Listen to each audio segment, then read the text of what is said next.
It's not come up on YouTube yet. Now it has. We are live.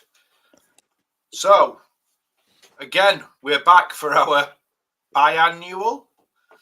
We don't exactly get many in during the season, do we? Better just mute that. That'd be a good idea.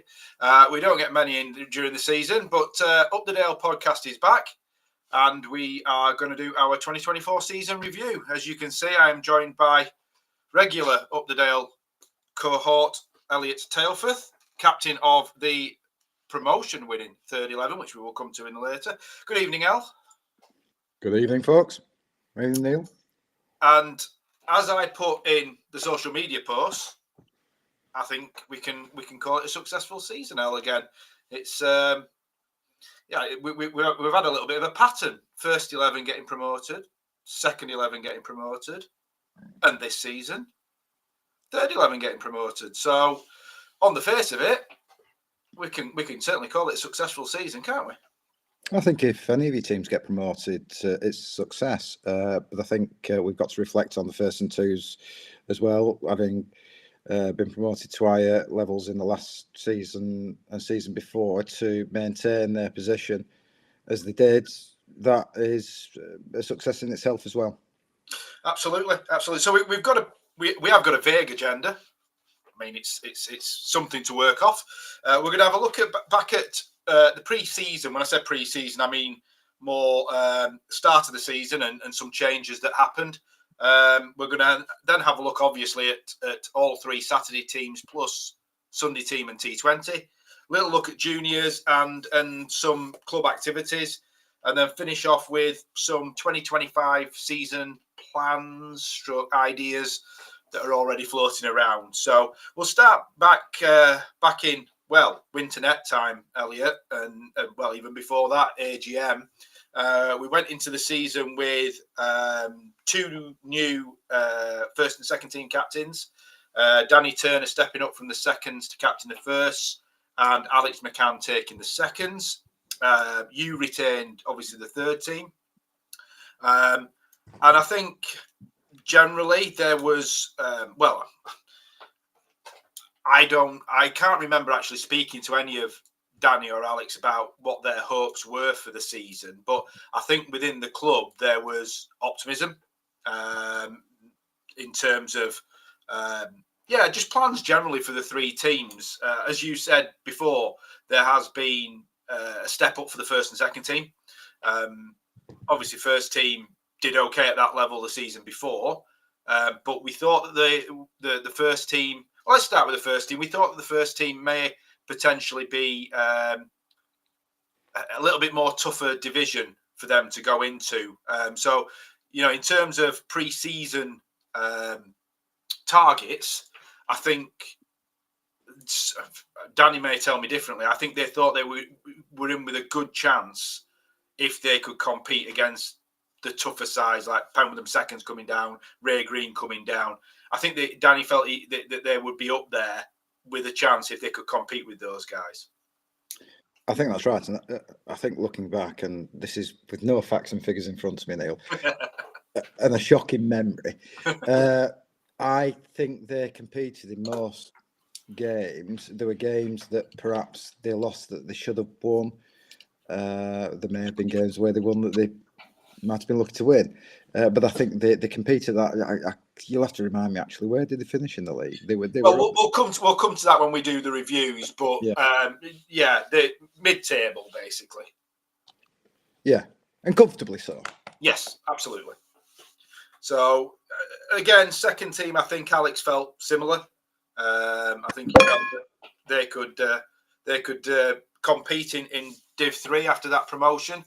And certainly the target for you guys pre-season was promotion, regardless. That really was our big push for this year, was to get that third team promoted, wasn't it? Yeah, having missed out because of a rain-affected fixture or two last year, we knew that we would always, and this sounds arrogant and it's not, we knew that we were always going to be one of the better sides. And thankfully, in the main, I retained the same squad from last year. So I knew if we all did what we were capable of doing, we were always in with a chance. And certainly in the first half of the season, we were riding high. Second half of the season, slightly different story. We'll come to that. In terms of new players, we had our second overseas come to join us, Xavier Bros, Zav from Canberra. We'll go on to performances later, but Zav proved to be a very popular member of the club, very outgoing, loved the social aspect, as I'm sure Liam and Dom can testify to. And as with Harry the year before, was a great addition from an all-round perspective, helping with juniors and just, yeah. So it's good to have Zav. We did have, it felt like I was speaking to Dom before we started, and I was asking him about new players and what did he remember, and because I could hardly remember anyone. And then what we did realise is that we had actually had a plethora of players mid-season who I completely forgot about. But at the start of the season, we had Saeed Alvi join us from Preston, Kaif Patel, who went on to be a very popular member of the squads, and then Dave Wilding, one of the junior parents, decided he was going to play this season, and Dave's been terrific to have around the place. And also, then sort of mid-season, we had Khalid Valley Muller join us. Adnan Shafiq joined us from Great Eck, who was a really good addition. Top guy is Adnan, and proved to be a really successful addition on the field as well. And when we also had another junior parent, Amal Fernando, and a guy who played Sundays for us, Sultan Anwar. So all another one. Go Chris on. Mather. Chris Mather, of course. Yes. Yeah. All about Chris. Another mid-season joining, and Chris was very key to your performances towards the end of the season. So again, great, every single one of them, great set of lads, and all contributed in some way or another during the season. It, as I say, pre-season, right at the start of the season, I didn't feel like we'd got as many new players as what we normally get.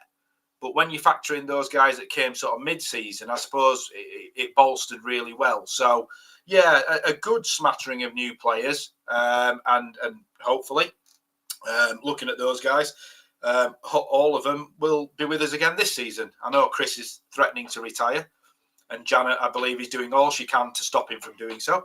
So hopefully he doesn't, because I think he still has plenty to offer. And hopefully again another good season from all those guys next season. Yeah. We obviously started the season late. Weather was absolutely diabolical, as it was for most of the cricketing country. So we started a week later. And we'll go through the three Saturday teams now. We'll start with first team, and so as backing up what Elliot was saying before, first team finished in 6th place out of 12, so smack bang in middle. We tried to get Danny on, but he's a little bit busy at the moment. But basically, it was, as you said, Elliot, there was some absolutely terrific performances in there, and then I think Danny would agree that there was a number of matches that they lost that probably they shouldn't have lost, and as is recreational sport, I guess. But yeah, there was a lot of highlights in there. I think the home game against Ray Green is one that stands out. I know Danny will probably have other ones that he felt were key, but there was some really good performances in there, and more notably some good individual performances. The obvious one being Adnan Patel and his record number of, admittedly, runs throughout the club of 1,108, but he really was the standout batter in the team this year. And we knew Adnan had ability, flair, whatever else you want to say. But the season before, when he came up to the first, when I was captaining, it seemed to be a little bit too much for him at times. He was almost felt like the pressure to perform a little bit. But this season, he just found some freedom from somewhere, and to have a strike rate of over 100 for the whole season just shows how well he performed, really. And only one windscreen smashed. Although nearly two by the sounds of it. Yeah. When Ayaz it triggers Uncle's car because Adnan was trying to pepper it as well. But yeah, as I say, he really did stand up this year. And when I think ultimately the season before, the batting was something that we struggled with. I think it was great to see Adnan stand up this year and really grab the ball by the horns and say, I'm going to be the one that leads this batting attack this year. Yeah. It's what you need. You need someone. I mean, we've got the old head in Naz up there who's steady away and generally plays that holding. I don't know, Chris Tavare role, Jeffrey Boycott role. I don't know who you want to run. He'll take that as a compliment, mind. Right. And then that allows or gives Adnan license to be a bit more attacking. But you have other attacking batsmen there as well. Go on, name some. Well, Ayaz, Ryan. To be fair, everybody underneath. There's only really Gareth who was probably a little bit more refined. So it was a very attacking-minded batting lineup, admittedly led by Adnan. So and boy did they put a few bowling attacks to the sword this year. So yeah, but it was generally a consistent and balanced team in the main. Availability permitting, of course. I genuinely think apart from a period in middle of the season where I think Ayaz missed 3 games, I don't think availability in the first was too much of an issue this year. In all honesty, there was 2 or 3 changes here, and not 2 or 3 changes every week, but changes here and there occasionally. But I don't think it was a massive issue in terms of scraping around to find people for sure, or en masse people moving from one team to another. So I think it was pretty consistent from that point of view. But I mean, batting wise, as I say, Adnan really led the way. Ayaz, Naz again, relatively consistent. Ryan with some again lower order hitting, as we know Ryan can do. But really, again, I don't know what it is with this club over the last couple of seasons, but throughout the teams, our bowling performances have really been outstanding across all 3 Saturday teams. And again, this year, that bowling lineup in that first team really did some damage. Obviously, we know what Ryan can do. Again, I think it was 53 wickets this year for Ryan, and that was with an injury towards the end of the season as well. But Matt Berry, one Players Player of the Year in first team this year, really went up and showed his development and where he's got to now after having the seasons in the second team. Really stood up this year. And as I said to you at the presentation night, that ball against Ray Green, which was like something from a test match, pitched on middle and off and clipped top of off stump, was an absolute corker. So Matt, Trigger, and then Danny and Gareth, the spin twins, just backed them up really nicely. And Ayaz, of course, Ayaz, I think was another 30 wickets for Ayaz.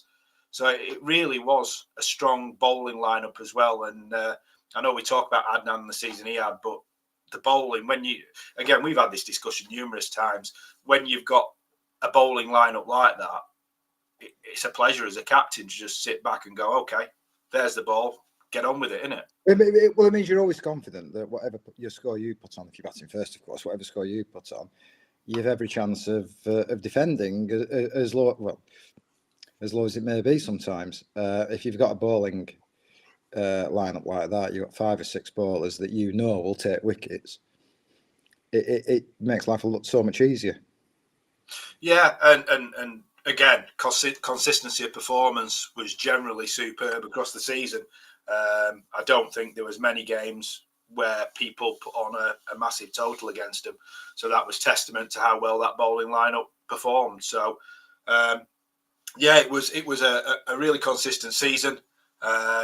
Some low points, but ultimately a lot of high points and a lot to build on for next year. I mean, in terms of the squad moving forward, I think it's in an exceptionally good place. A couple of additions here and there. I don't know what Danny's got planned, but a couple of additions here and there just to strengthen would probably go down a treat.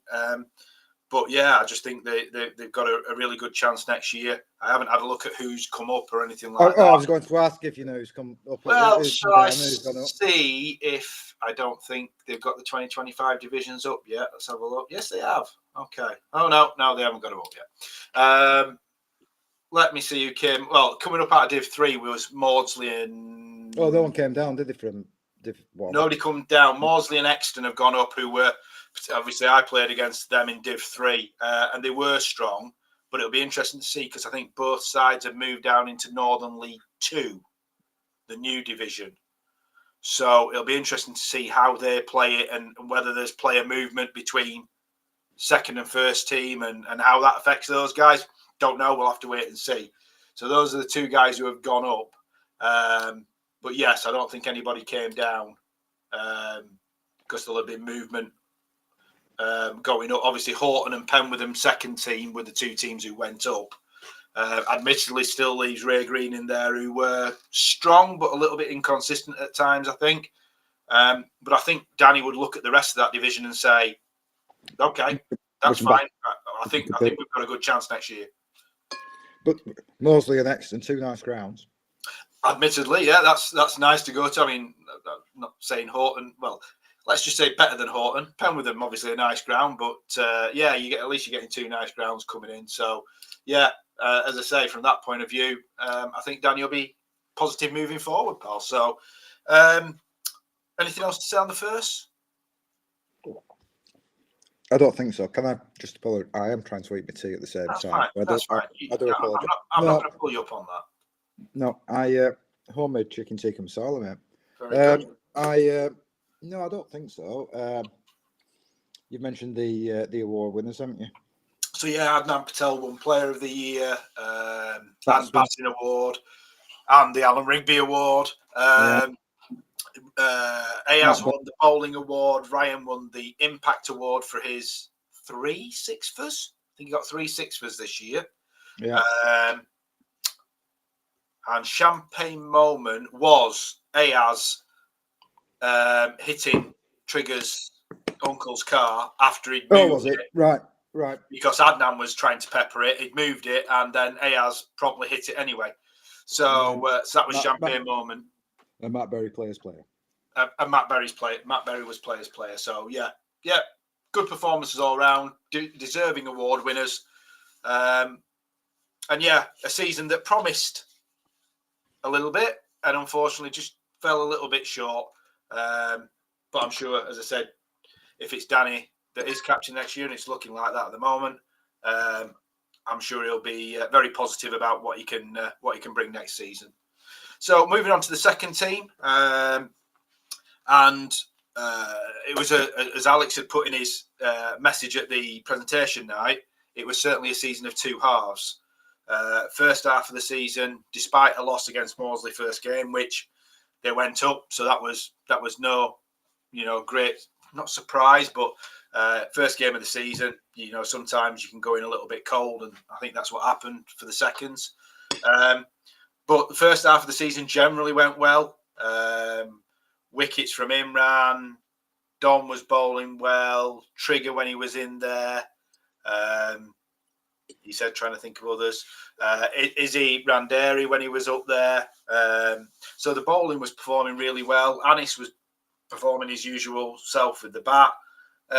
Batting other than Anis was a little bit weak, and that will come to fruition as we talk later on. But yeah, and then about halfway through the season, unfortunately, we lost Imran and Ikram. Decided to have a move over to Whittingham. And then we lost Anis a few weeks after that. And I think that just upset the balance of the team a little bit. To be fair, Iqbal had moved up from the third team, and question was asked at the presentation night, wasn't it? How old is Iqbal? I think we think he's about 65, but he's apparently he played with WG Grace, Neil. Well, I think he's nicked his beard, hasn't he? Let's be honest. Yeah. But yeah, so Iqbal, he's been around the club for donkey's years, but he stepped up to the second team and did really, really well, and ended up being top run scorer in the seconds this season. But that second half of the season, it sort of I think it threw the balance of the team out a little bit, losing 3 fairly influential players. But what I will say is it gave the opportunity for some people to step up. So from a bowling perspective, Yates has really stepped up with the bowling. We know he's a consistent performer, but he gave him a lot more responsibility. So yeah, Yates has bowled really well. Alex himself had to have a bowl and did a more than stable job, sometimes having to open the bowling. Ismail Randeri again, we know Izzy can do it, consistent performer, bowls a great line and length.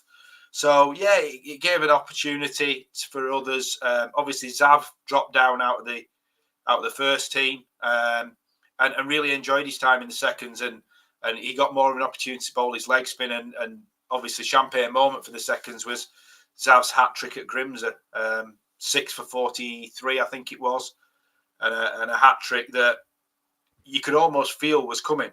It was one of those where you weren't hoping it was going to happen.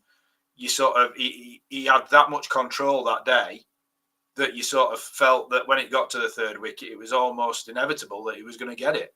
When he got his length right, it was unplayable. I mean, he moved it so much, it was untrue. It was just sometimes he tended to either over or under pitch it. But when he got his length right, and that day he did. Yeah, I mean, because he took, I think, 5 for 23 against Eccleston the week before, and again when he got his line and length right, they couldn't get a bat on him. But then, as I said, the week after, I think Grimsby were something like 112 for 4 or something like that. Excuse me. And then by the time Zav finished, they were 129 for 9. So he just bowled superbly. So yeah, there was opportunities in that second half of the season, you know, for other lads to step up. Unfortunately, we couldn't carry the seconds couldn't carry that momentum from the first half of the season. Luckily, we'd had some points on the board, but to be fair, what happened a little bit is that a little bit of the pressure was off. I think we all sort of relaxed, and yeah, we didn't get the results we wanted, but there was certainly no lack of enjoyment, and that was key. The other problem for the twos, which was to my benefit in the threes, was perhaps suffering from players moving out. You mentioned the three going, and that lack of consistency. Whereas, thank you, Alex, thank you, Danny, I was able to maintain a level of consistency. So maybe it's my fault that the twos second half didn't quite go as the first half did. Yeah, there's certainly an element of that. But what I will say is I don't think we ever left the twos ridiculously short of either batting or bowling. I think we tried to get the balance right, to be fair. I think there was always enough players in the twos of a requisite quality to win games. As I say, unfortunately, we just were not consistent enough with bat or ball, really. And I did give Alex Hughes the filler for the season, so. Yeah, and I fill a lot of holes, really, don't I? Let's be honest. So. Dear. So yeah, it was still very much an enjoyable season, and as I say, there's lots to build on. Let's see what happens next season. So the seconds ended up finishing, if this loads up, 8th out of 12. And as I say, at one point, I think we're either in the top 2 or 3rd, I think, at one point, sort of just before the halfway stage. So yeah, and then you look at you look at the teams that finished above us. Tarleton we beat, Grimsby. No, we didn't beat Grimsby. Leyland we beat. Whittingham was close. I said Maudsley and Exton were far and away the best teams in that division. So Grimsby at their place was close. I remember calling in for the last few overs, and that was there was a catch on the boundary, which was unbelievable. A one-handed leaping catch off Aitzaz, and I think if that had gone for 6, I think we'd have won the game. Either one, So as I say, competitive season, and lots to build on for next year. So hopefully we can carry on and much like the first team, start again and and see what 2025 brings. On to the most important team in certain people's eyes, Elliot. Third team. And as I say, we said this season had to be a promotion season. We had to get out of that bottom division. We had too many players in that third team that were not Division 6 standard.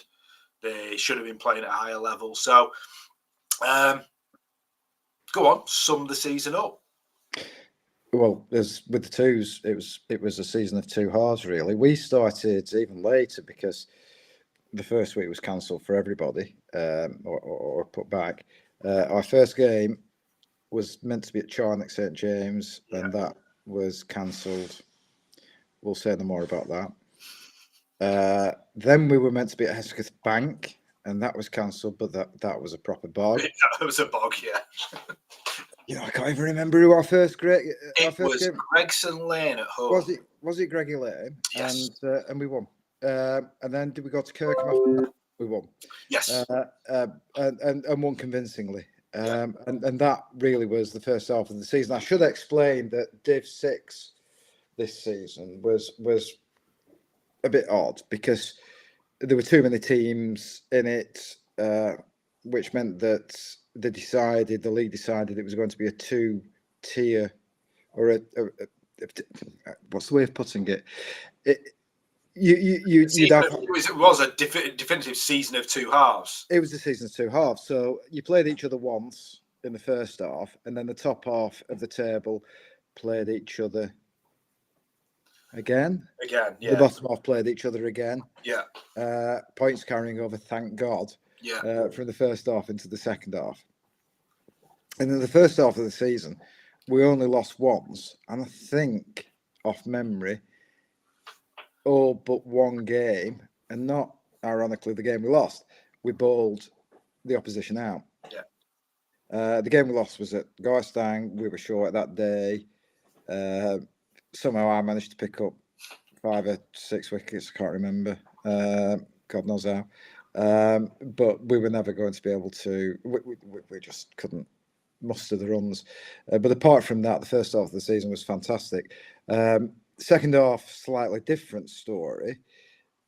Other teams have strengthened somewhat, perhaps. Yeah. And we certainly. In fact, we played. If I remember rightly, we played Rufford in consecutive. Did we play them consecutive weekends? Yeah, you played the Sunday and the first. We did. So we won one. We beat them at their place, and then lost at their place. Which I think, in reflection, was probably fair. I think they were a good side. I quite enjoyed playing against Rufford. Who else did we get beat by? Charnock. I mean, they came out. They got some lads in who were well beyond Division 6. I think they got signed in July, didn't they? There was 2 or 3 lads signed. Yeah. And this was, and we talked about this, and this is by no means a slight on Charnock because I think most teams would have done the same. Yeah. But given the fact that there was no relegation, their first team was struggling in 1B. I only somebody from Charnock can tell us this, but it would surprise me if relegation was on the cards, that the lads who were scoring all the runs in the second team wouldn't have been moved up into the first team. I don't know. I'm not sure. I mean, the lad that took part to our bowling, and when I say took apart, he'd have taken apart most bowling, to be quite honest, and his name escapes me. Wakas. He was playing Div 6 because his mates were playing Div 6. Yeah. Well, we know about that. Yeah. So playing with your mates, don't we? But he hit one of the biggest sixes I've ever seen. Going down the hill at Coppice. If anyone's familiar with Coppice, you've got the white cottages at the bottom. And if you ever go behind those cottages, they have very nice gardens that go back a long way. And he cleared the garden. It was. I was watching the T20 England West Indies the other night, and they were crowing about Butler and whoever hitting it 110 yards. Yeah. This was further than 110 yards. I'm sure it was. And we just couldn't compete. But having said that, we were consistent. We bowling wise, as I said in the first half of the season, we only failed once to bowl a side out. And I think in the second half of the season, there were only a few occasions where we didn't bowl teams out. Mick Brown was as consistent as he is awful at telling jokes. But he, when Mick's on for him, he'll trouble anyone. You've got Maz Khan, who, similar to Zav, just befuddles batsmen because he turns it all over the place. Earlier on in the season, we had Barani, who was throwing it down at a million miles an hour.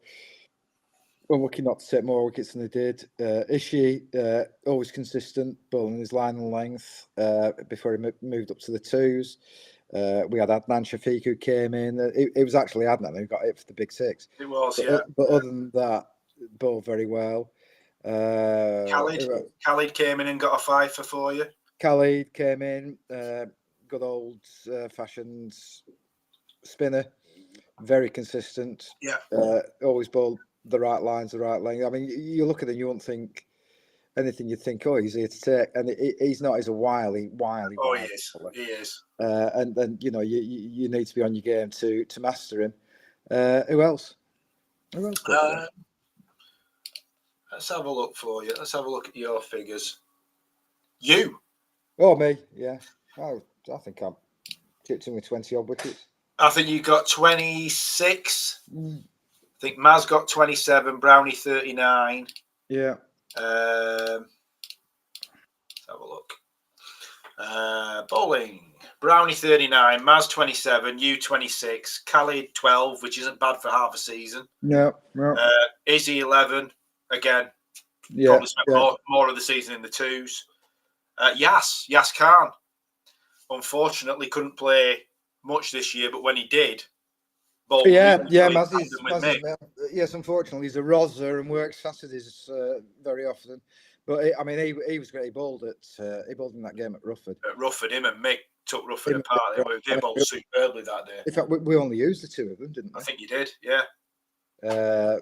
I think he played a couple more games, did Yaz? And yeah, I mean, if he can come and play regularly next season, again, he's above Div 6. Yeah. So yeah, it was, again, we talked about it earlier. I think you really could identify that the bowling throughout the club has been particularly strong over the last 2 or 3 seasons, and yeah, but batting wise, we probably weren't as strong as we were the previous year, or weren't as good as we were the previous year. I mean, last year we had about 4 or 5 centuries.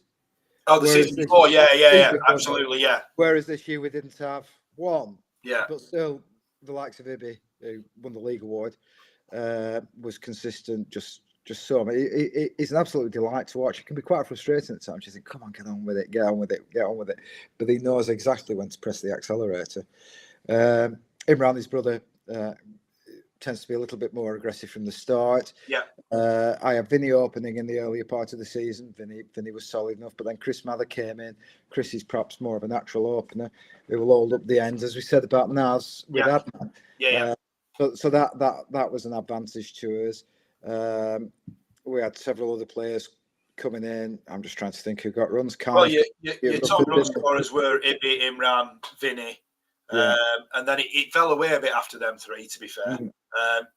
But yeah, as I say, as you say, Ibby won the batting award for Div 6, and we better give a shout out to Vinoth for his wicket. Who won the wicket keeper? But obviously, if you were to listen to Mick Brown, he'd tell you Vinny would have won that more convincingly if he'd have held all the catches off Mick and me and Maz. You reckon he might have doubled his wicket? Oh God! I mean, I'd have doubled my wickets if he'd have taken them all off me. I'm sure he's listening. But it was, again, it was a delight, and I know how much it hurt the season before when you just missed out.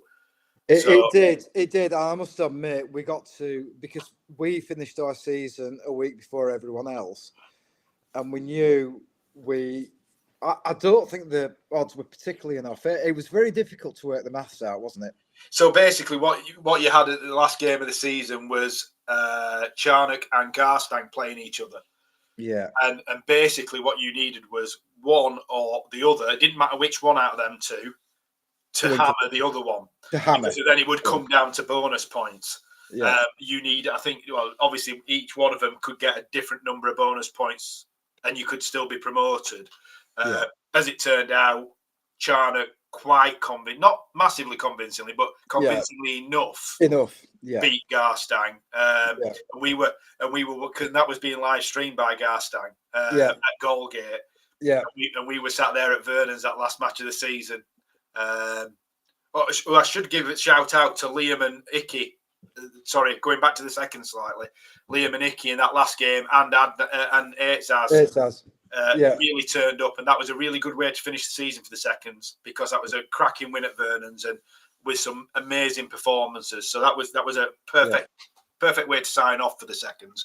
But we were all watching and praying that the right result and trying to work out the permutations.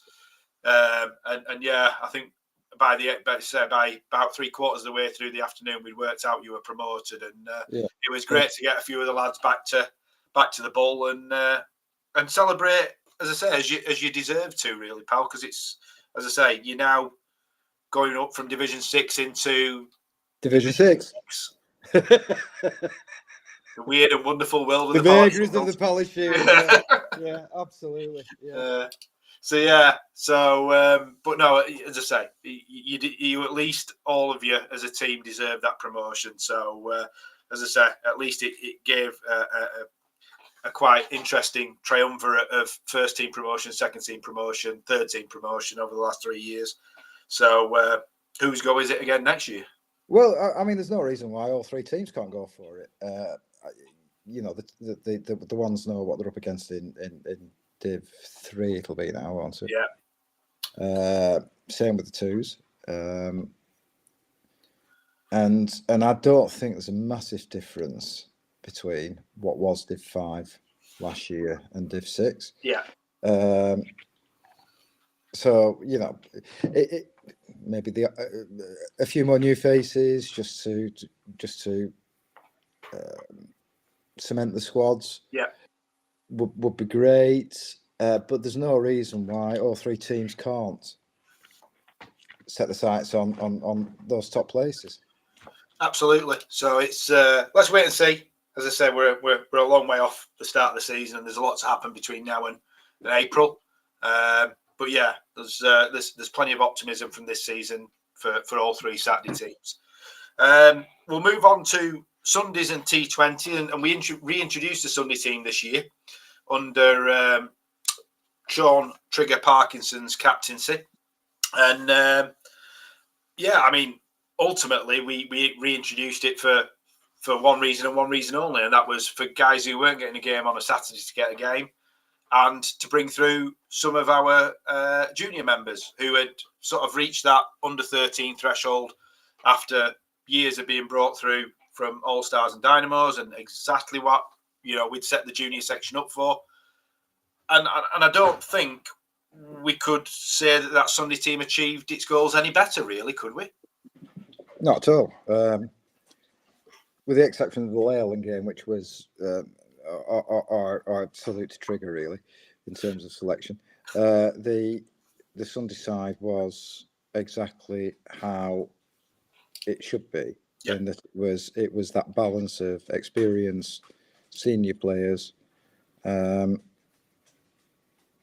that don't get to play regularly, senior players, and that smattering of juniors, and some good juniors coming through too. I had the benefit of playing a couple of the juniors myself this year, and they didn't disgrace themselves by any stretch of the imagination. And I know certainly in the Sunday 11, because it's perhaps slightly no less competitive, slightly less pressured. Mm-hmm. Three of them certainly rose, didn't they? And showed what they're capable of, and showed that they are going to be useful players for the Dale going forward. I think to back up what you said, it was obviously noticeable that all three of them won awards in the Sunday team at the presentation night. Yeah. Jack Smith won Player's Player, and I think that tells you all you need to know about how people took to Jack and his attitude towards being in the team, and then the consistent bowling of Ollie Ashcroft and James McGennity, both of them taking wickets, both of them not necessarily being, daunted at all about, going up against older batters and stuff like that. Both of them shared the Impact Award, and yeah, it was true. And it's a massive step, Neil. I mean, I've said this before about juniors clubs I've been at. You could have some really good junior players at junior level, but it's a massive difference. Yeah, you can play against far lesser players of a senior level than you're necessarily playing against at junior level. Yeah. But because they're seniors, it's a different game. Yeah. If you understand what I mean. So it's a massive step up. But I've always said the only way that you will progress as a junior is to play senior cricket. Yeah, agreed. And I think we saw all three of them grow because of that. Confidence by the end of the season from all three of them was far better than it was at the start. To the extent that, and there was an element of trying to get the balance right between the twos and the threes here. But Jack actually played a couple of games in the twos, and including the one at Vernon's that you mentioned. Yeah, certainly didn't disgrace himself. Certainly didn't look out of place. No, not at all. You can't ask for any more than that, really. No, he's got to stop standing like he's in slips when he's at mid-wicket. We've got to get him moving around and walking in a little bit more. But other than that, no. It could do to grow about 2 foot and put a bit of timber on as well. But you can't have everything. But he doesn't lack the confidence, that's for certain. And all three of them, as I said, start of this, like you said, when they first made the debuts, you could see there was a bit of wide-eyedness, as there will always be with lads like that. But by the end of it, confidence was superb. So now, on top of that, obviously you had some lads who were only playing Sundays. So Sultan, Amal, Dave Wilding played mostly Sundays, and bowled really well at Chorley, I seem to remember. And then you also got people like Mr. Ingham coming in and playing on Sunday. He got a lovely 70 at Darwin. Sharing a partnership with Mr. Brown. He's never mentioned it. He never mentioned it, no, I know he had. But yeah, as I say, just gave real good opportunities for people, and it was just everything, as I said, everything that we could have hoped it to have been in our first season back. And I will say in that Sunday division, I played 3 or 4 matches. The atmosphere and opposition were absolutely brilliant on most occasions, certainly that I played in anyway. And it was a really pleasant experience, especially because we stepped out of the Sunday League because of the opposite of that, where some teams were probably taking it a little bit more seriously than they should be. I think this year it proved the right decision on that basis as well. Who won it again, Neil? Preston won it. Oh, right, okay. Preston won Division 2 South, and we finished second. So we also had successful season in terms of league position as well. So not that means anything in Sundays, but but that was I know Trigger just saw that as a nice little offshoot as well. So hopefully we can continue in that vein.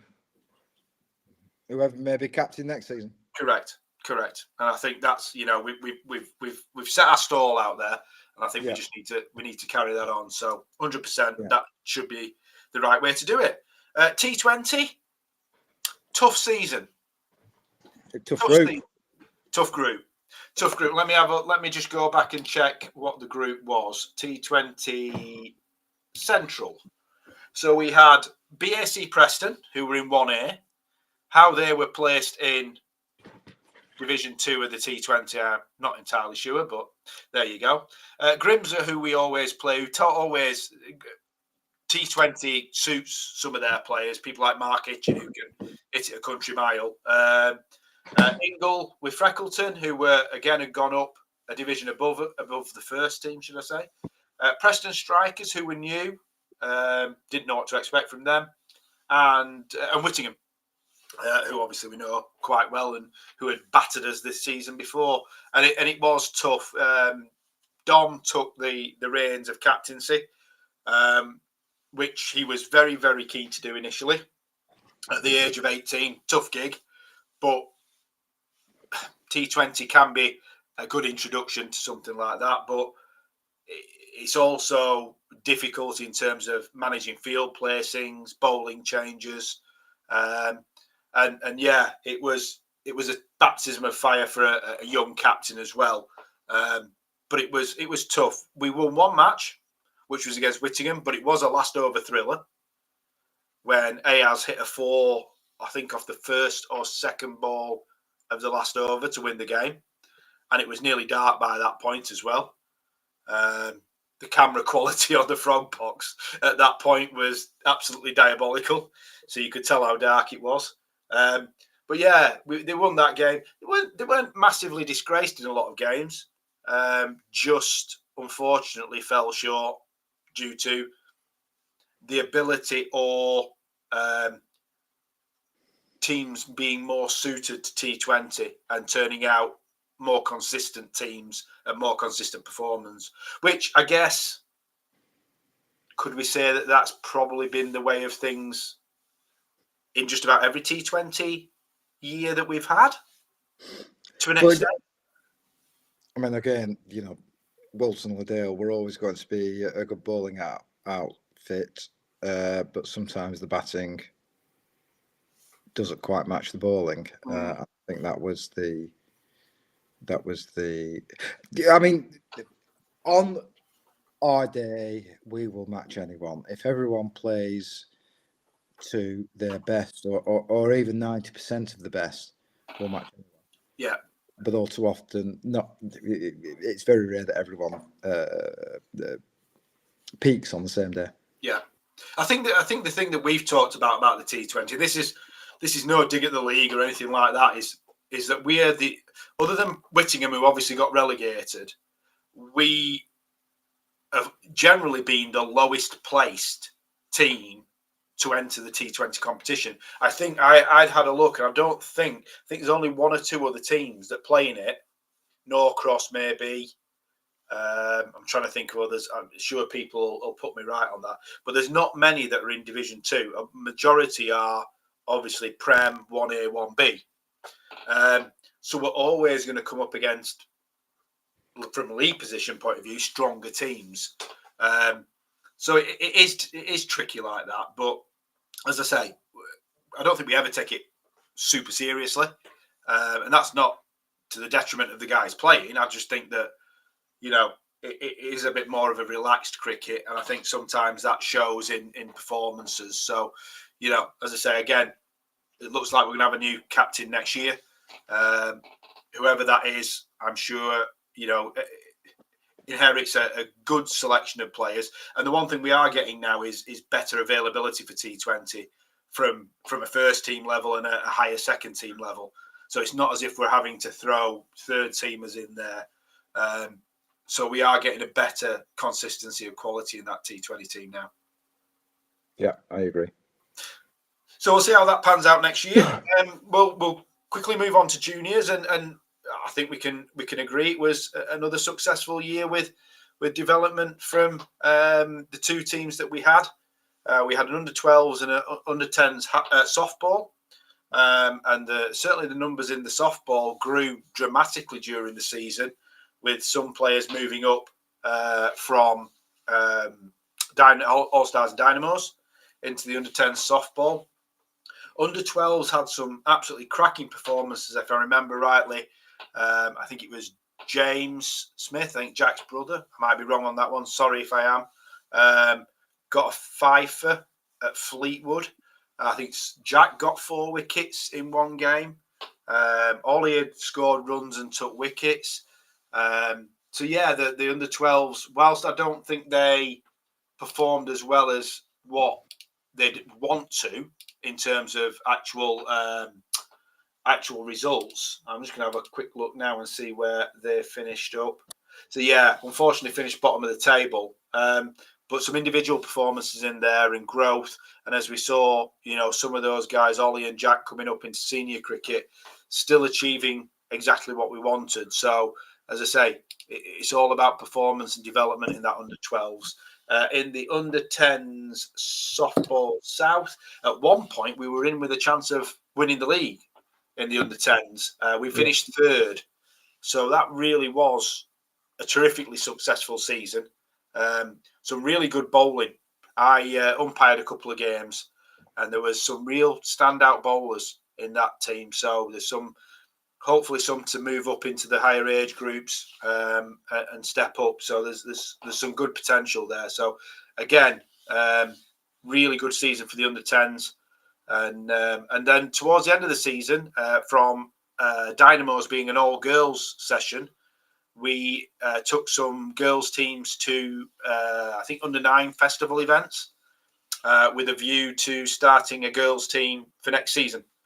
So that was a success and something that we had talked about, and thanks to Fiona and Pete, they started that instigation to get that going. And yeah, as I say, that's something we talked about before, wasn't it? Yep. And I think the since we introduced or reintroduced the juniors, I should probably say, I think every year it's come on leaps and bounds, and we are now seeing, well, we've already mentioned Jack Ollie and in particular, but we are now reaping the rewards of that. And we're going to be talking about hopes for next season and beyond shortly. But I think that's it's always going to be one of your focal points for progression, is how you bring your juniors on, be it senior cricket, female cricket, progressing juniors, full stop. Shall we confess now to the error with Pete's cap? Oh yeah. So Pete Ingham, who has run the juniors and driven the juniors for the last few years, Pete, with his umpiring, with his football refereeing, family life, just felt he couldn't quite commit as much time now as what he has done previously. So we awarded Pete Clubman Award, and the juniors did a lot of stuff with him, presenting him with items, and a cap was done to celebrate Pete's Clubman Award and the amount of juniors he's brought through, which was 179 juniors that have come through All Stars and Dynamos and other routes into junior cricket at Whalley Dale. Unfortunately, the cap got printed wrong, and if you go off the cap, Pete has brought through 719 juniors into Whalley Dale, which if he had, I think the seniors would be a hell of a lot more successful now than we'd all be retired, I think. We'd all be retired. There'd be so many juniors floating around Whalley Dale Cricket Club, it'd be untrue. But 179 is still a terrific total of numbers of players that Pete's brought through. Was it you who wrote it down wrong, Neil? No, it wasn't. No, it was actually Fiona who ordered it, but we don't know. We think there may have been an error at the production stage. But yeah, it gave everybody a giggle at the presentation anyway, because as I say, if Pete had brought through that number of juniors, then we really would be successful. But it's been a great achievement, and I'm sure Pete will still have a little bit of a say moving forward. But he's certainly earned a little bit of a backseat, let's say. So well done, Pete, and congratulations on all the efforts you've done. So just a couple of other things that we can point out that happened during the season, and one of the things was driven by you, quiz night and auction. Oh right, yeah, I wonder what you were coming to there. It was the first time we'd done it. We talked about it a lot and never really done it, but I've got to say, I think it was a roaring success. Yeah, it was all right. If I'm being honest, Neil, I'd like to have seen a few more people there. But in actual fact, we might have been a bit tight for space. Yeah. I think, as I say, space-wise, we pretty much filled it. We certainly made enough money off it, pal. We did all right. And the auction went really well. We must thank everybody who donated prizes for the auction. It went down really well. We made, as well as Pete and JT doing their run of 3, which raised, I think, 170 quid through JT. We did the St Catherine's charity shirt as well, which thankfully I won the bid on, and that then in total was 265 quid for St Catherine's, which they were very thankful of, and we dropped the information off with them. The shirt is now over there on my wall, and very nicely and very kindly signed by David Bumble Lloyd, who went out of his way to contact us and said, "Not a problem, I'll sign it for you." So yeah, nice Bumble signed shirt on my wall now. So, but no, the quiz night was really good, loved by everybody, I think, except for maybe Mr. Ingham, who couldn't understand how a cricket club would have a sports quiz. Unbelievable. I mean, why would you? Yeah, you still did very well. But it was really good, well organised by you, and I genuinely hope we can do. It was certainly another one during the season next year, and I think it's something, we've discussed this. It's something that you could do at any time during the year as a club social. So do it a few times. The only thing I asked for is, can I have a mic next time, because I'd lost my voice by the end of it. shouting down the likes of Wells and Parkinson and one or two others. Yeah. Well, yeah. There was one question in particular that might not have been worded as well as you'd liked it to have been, but anyway, we won't touch on that. The question master is always right, Neil, as you know. Yes, of course. Yes, I know that all too well. So that was a really good night. The presentation night again wasn't as attended as well as what we'd like, but I think all that attended had a very good time. It was wonderful to see our sponsors, Feed the Beast. Nat and Harry came down and had a good night with us. I think they enjoyed it, bar a couple of instances. Spilling his beer all over him. Yeah, but other than that, it was good to see him, and we're going to try and work a lot closer with him next season on some content and some social media activity. So it was really good. I'm gonna make contact with them over the close season. We're going to do some more work with them next year. Did they sort out body work on cars? No. Oh, it's just car detailing, which is car cleaning products, basically. Right. Sorry. Never mind. Worth asking. But yeah, so we'll be seeing a hell of a lot more from Feed the Beast next year. Yep. So the only thing left to touch on now is 2025. As I say, we've got our AGM on the 6th of December. Roles will be sorted there. So there will be, I believe, a new second team captain. First and thirds, I think, hopefully, will be remaining the same. Sunday team captain is up for grabs. I don't know where that's going to go. T20 captain is certainly up for grabs because Dom has stepped down from that. So there may well be some changes, but we'll see how that plays out, should I say. In terms of players, nothing concrete as of yet, but we will be getting an overseas in again.